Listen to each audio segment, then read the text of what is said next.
स्वागत है काली मंजिल में, जहां डर सिर्फ महसूस नहीं होता बल्कि जीता जाता है। गांव का वो पुराना स्कूल हमेशा से बच्चों की हंसी और चहल पहल से गूंजता था। सुबह की घंटी बजते ही कक्षाएं भर जाती और दिन ढलते ढलते धीरे धीरे सन्नाटा पसर जाता। लेकिन गांव के बुजुर्ग हमेशा कहते, ये स्कूल रात को जिंदा हो जाता है। आरव 10 साल का एक मासूम बच्चा उसी स्कूल में पढ़ता था। वो तेज तर्रार था, लेकिन उसका स्वभाव अजीब तरह का चुप-चुप सा रहता। दोस्तों के बीच भी वो ज्यादातर अकेला खेलता और कई बार गलियारे की ओर देख-देख कर मुस्कुराता। उसकी शिक्षिका अर्चना मैम ने कई बार नोटिस किया कि वो किसी कोने की ओर देखता है, जैसे कोई वहां खड़ा हो। एक दिन उन्होंने डांट कर पूछा, किससे बात कर रहे हो आरव? और लड़के ने मासूमियत से कहा, मैम, अन्या से। पूरा क्लासरूम सन्न रह गया। सब बच्चों ने एक दूसरे का चेहरा देखा, क्योंकि उस स्कूल में अन्या नाम का कोई छात्र था ही नहीं। आरव की माँ ने भी घर पर अजीब बदलाव देखना शुरू कर दिया। रात को वो नींद में बड़बड़ाता, किसी से बातें करता। माँ ने कई बार उसके होठों से ये शब्द सुना, अन्या मत जाओ, कल फिर खेलेंगे। एक रात तो माँ को साफ सुनाई दिया कि कमरे में किसी लड़की की खिलखिलाती हंसी गूंज उठी है। लेकिन जब उन्होंने चारों तरफ देखा, कमरा खाली था। धीरे धीरे आरव का व्यवहार और भी बदलने लगा। वो कहता, माँ, अन्या कहती है मैं उसका सबसे अच्छा दोस्त हूँ, वो मुझे कभी छोड़कर नहीं जाएगी।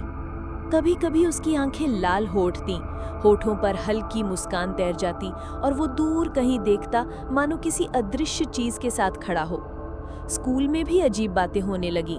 बच्चे अक्सर कहते कि गलियारे में किसी लड़की की परछाई दौड़ती हुई दिखती है। जब वे पीछे मुड़कर देखते, वहां बस अंधेरा और टूटी खिड़कियां होती। कई बच्चों ने यहाँ तक कहा कि उन्हें छोटे छोटे पैरों की आवाज सुनाई देती है, मानो कोई बच्ची गलियारे में भाग रही हो। अर्चना मैम को शक हुआ। उन्होंने स्कूल का पुराना रजिस्टर खंगाला। उसमें सचमुच लिखा था, अन्या वर्मा, कक्षा 5।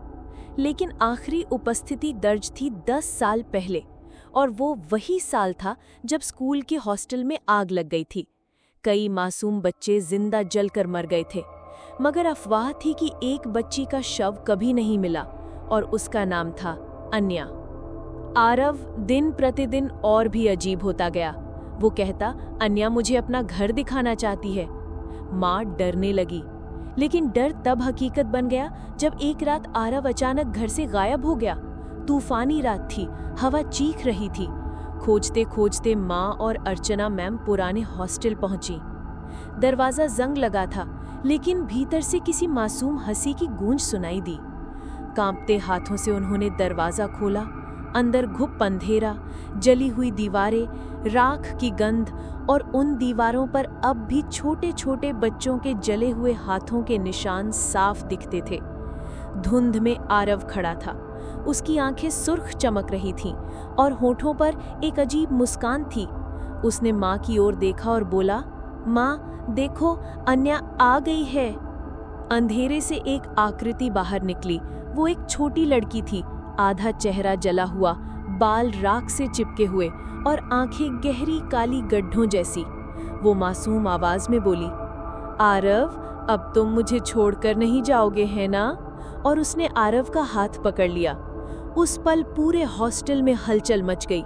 टूटी खिड़कियां चरमराने लगीं, दरवाजे धम धम बजने लगे और बच्चों की चीखें हर कोने से गूंजने लगीं।